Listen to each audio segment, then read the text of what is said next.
चलते हैं हिंदी व्याकरण। आज लिए हम लोग काल से वर्ग 10 और 9 के लिए। काल की परिभाषा क्या है? क्रिया के संपादन करने में जो समय लगता है। कहने का अर्थ है काल माने समय होता है। क्रिया के काम करने के समय में जो संपादन के बारे में बताता है उसे काल कहते हैं। काल के 3 भेद हैं: वर्तमान काल, भूतकाल, भविष्यत काल।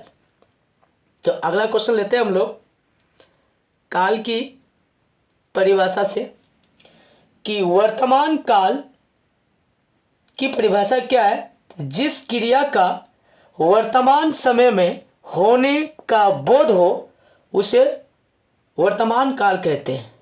वर्तमान का अर्थ हुआ जो अभी चल रहा है, चल रही है, चल रहे हैं, जिसमें रा रे री का अर्थ होता है, वे वर्तमान काल के अंतर्गत आते हैं।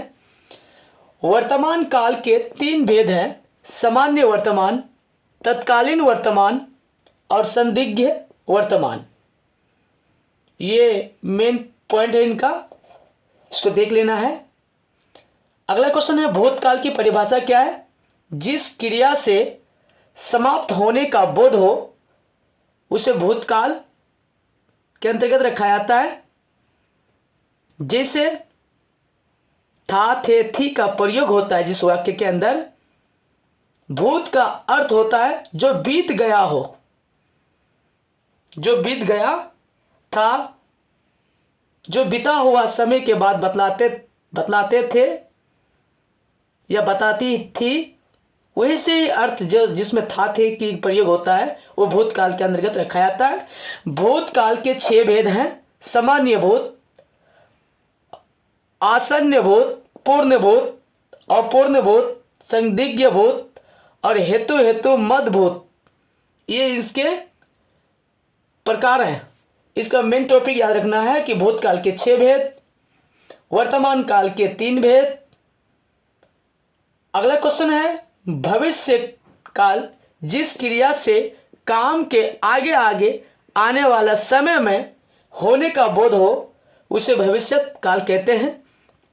जो भविष्य में आने वाला होगा, होगी या होंगे, जिस वाक्य के अंत में गागेगी का प्रयोग होता है उसको भविष्य काल का कहा जाता है।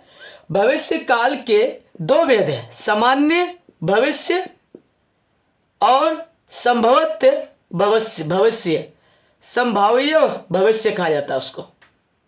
अगला क्वेश्चन है कि वाच्य की परिभाषा क्या है? यह क्वेश्चन है वाच्य। लिंग वचन पुरुष के कारण क्रिया के रूप में जो परिवर्तन यानी बदलाव होता है उसे वाच्य कहते हैं। लिंग स्त्रीलिंग पुल्लिंग, वचन बोली में, पुरुष स्त्रीलिंग व्यक्ति में आदि की जो बदलाव परिवर्तन होता है उसे वाच्य कहते हैं। वाच्य के 3 भेद हैं: कृत्यवाचक, कर्मवाचक और भाववाचक।